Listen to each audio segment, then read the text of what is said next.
Zee TV Guntur ఎస్పీకి జిల్లా parliament Telugu Desam నాయకులు డాక్టర్ పెమ్మసాని చంద్రశేఖర్ పార్టీ నాయకులతో కలిసి వినతి పత్రాన్ని అందించారు. ఈ సందర్భంగా మాట్లాడుతూ మా అభ్యర్థి మీద దాడి జరిగిందని కంప్లైంట్ చేస్తే మళ్లీ మా అభ్యర్థి మీదే కేసు పెట్టి హడావుడి చేస్తున్నారని అన్నారు.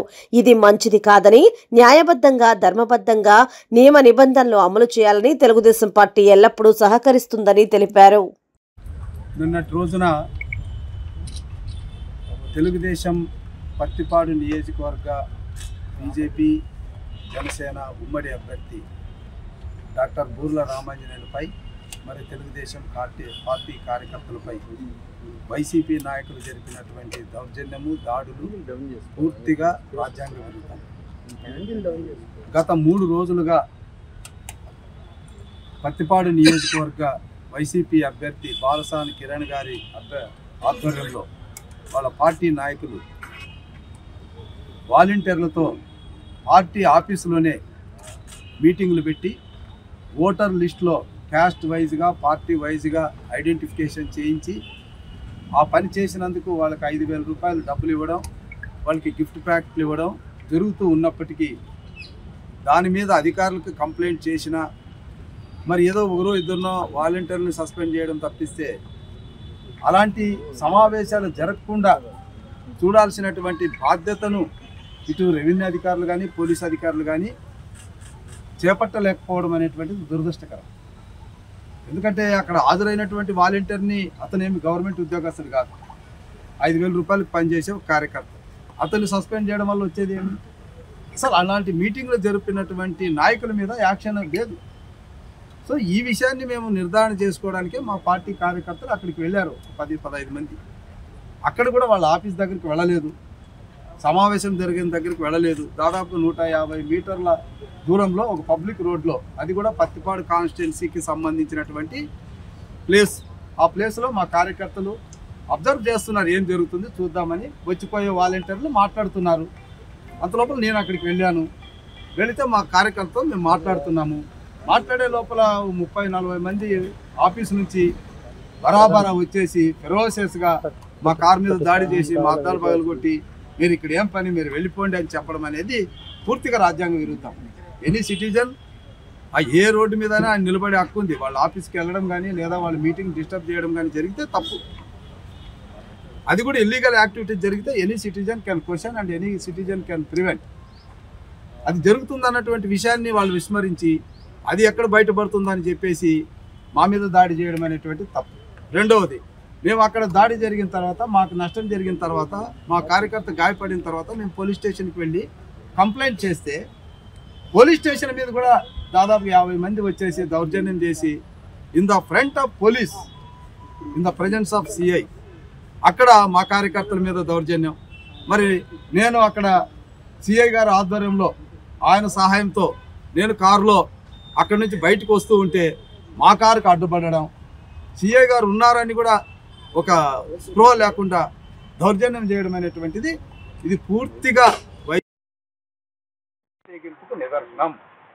ఇలాంటి సంఘటనలు పునరావృతం కాకూడదని మేము మా పార్లమెంటు స్థాయిలో 7 నియోజకవర్గాలకు సంబంధించినటువంటి ఇన్ఛార్జీలు, మా పార్టీ సీనియర్ నాయకులు అందరూ కూడా ఈరోజు ఎస్పీకి ఇటువంటి సంఘటనలు పునరావృతం కాకూడదు, ఇప్పటికీ అనేక చోట్ల వాలంటీర్లతో సమావేశాలు జరుపుతున్నటువంటి వారి మీద యాక్షన్ తీసుకోండి కానీ వాలంటీర్ల మీద కాదు. వాలంటీర్లు వాళ్ళు ఎంత అంతండి, పేద పిల్లలు ఏదో 5,000 రూపాయలు వస్తుందంటే ఆశపడడం తప్పులేదు. వాళ్ళు చెప్పేటటువంటి నాయకుల మీద యాక్షన్ ఎక్కడ ఇంతవరకు ఒక యాక్షన్ కూడా తీసుకోలేదు. ఇప్పుడు కలెక్టర్ గారు, ఆర్డీఓ గారు సస్పెండ్ చేశారు 60-70 మంది వాలంటీర్లు. ఎందుకు సస్పెండ్ చేశారు? ఎవరు మీటింగ్కి హాజరైతే సస్పెండ్ చేశారు? ఆ మీటింగ్ కండక్ట్ చేసిన వాళ్ళు ఎవరు? వాళ్ళ మీద ఏం యాక్షన్ ఉంది? సో మేము అడుగుతున్నది ఆ యాక్షన్. ఇలాంటి సంఘటనలు జరగకుండా మళ్ళీ ఇంకోటి కౌంటర్ కేసు, ఇల్లీగల్ యాక్టివిటీస్ చేసేది వాళ్ళు. ఆ యాక్టివిటీస్ని ప్రశ్నించడం కూడా లేదు, ఊరికే జస్ట్ అబ్జర్వ్ చేస్తే వాళ్ళ మీద దౌర్జన్యం చేసేది వాళ్ళు, దౌర్జన్యం చేసి కౌంటర్ కేసులు పెట్టేది వాళ్ళు. ఇది ఎక్కడికి తీసుకెళ్తుంది? ఇలాంటి పరిస్థితుల్లో ఎలక్షన్స్ సజావుగా జరుగుతాయన్నటువంటి నమ్మకం పబ్లిక్ లేదు. కాబట్టే మేము పోలీసుని అడుగుతున్నాం, stringent action against the culprits తీసుకోమంటున్నాం. కౌంటర్ కేసు పెట్టినటువంటి వాళ్ళ మీద ఇలాంటి కౌంటర్ కేసులు పెట్టకుండా చూడాల్సిన బాధ్యత పోలీసుల మీద ఉంది. ఇది మా విజ్ఞప్తి. ఒకసారి మనం రాజకీయ పరంగా చూస్తే భయపెట్టాలని,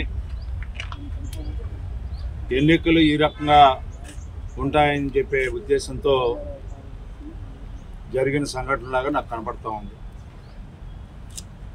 ప్రజాస్వామ్యంలో మరి ముఖ్యంగా ఎన్నికల షెడ్యూల్ ప్రకటించిన తర్వాత యావత్తు యంత్రాంగం అంతా కూడా ఎన్నికల కమిషన్కు లోబడి పనిచేయాల్సినటువంటి పరిస్థితి ఉంటే ఇంకా వీళ్ళకి మొత్తం వదిలినట్టు లేదు. ఈ అధికారులకు కానీ, వాలంటీర్లకు కానీ, లేకపోతే సచివాలయం కార్డులకు కానీ. ఈరోజు ఈ సందర్భంగా నేను చెప్పదలుచుకుంది ఏంటంటే, ఇదే విధంగా మీరు భయపెట్టాలనుకుంటే మీరు మళ్ళా ఇలాంటి ఇన్సిడెంట్స్ ఎక్కడన్నా జరిగితే ఇంతకి ఇంత ఉంటుందని చెప్పి చెప్పాలనేది నా ఉద్దేశం. ఇవాళ ప్రజలు తిరగబడతా ఉన్నారు మీ మీద, అయినా కూడా మీకు బుద్ధి రావట్లా. మీరు సిగ్గు కానీ లజ్జ కానీ మీకు ఎక్కడా లేదు. బరి తెగించున్నారు. ప్రజాస్వామ్య విలువల్ని కాపాడాలనే ప్రయత్నం ఎక్కడ కూడా ఒక్క చోట కూడా మీరు చేయట్లా. చాలా స్పష్టంగా కనపడతా ఉంది.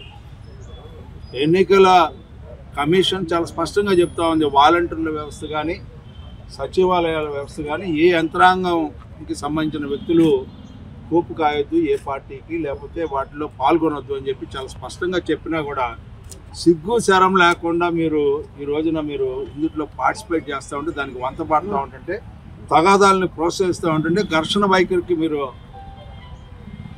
దారితీస్తూ ఉంటుంటే మేము ఊరుకుంటూ ఉండాలి. మేము కేసులు పెట్టించుకోవాలి, మీరు మా మీద కేసులు పెడతారు, పైగా దాడులు చేస్తారు, మా ఆస్తులు ధ్వంసం చేస్తూ ఉంటారు. అంటే మేము మా బాణీ ఇది అని చెప్పి మీరు చెప్పాలనే ప్రయత్నం అయితే, మా బాణీ కూడా మీరు చూడాలనుకుంటే ఖచ్చితంగా ఇవాళ ఎస్పీ గారికి రిప్రజెంటేషన్ ఇచ్చాం, ఇట్లాంటివి జరగకుండా చూడమని చెప్పి. ఎస్పీ గారు కూడా చేయలేని పరిస్థితిలో మాకు మేము రక్షించుకోగలిగినటువంటి పరిస్థితి ఈ పార్టీకి ఉంది. అది లేకపోతే గతాన్ని చూసుకోండి, ఖచ్చితంగా అది అమలు చేస్తామని చెప్పి ఇది మీకు స్పష్టంగా మీ ద్వారా తెలియజేస్తా ఉన్న వైసీపీ పార్టీ.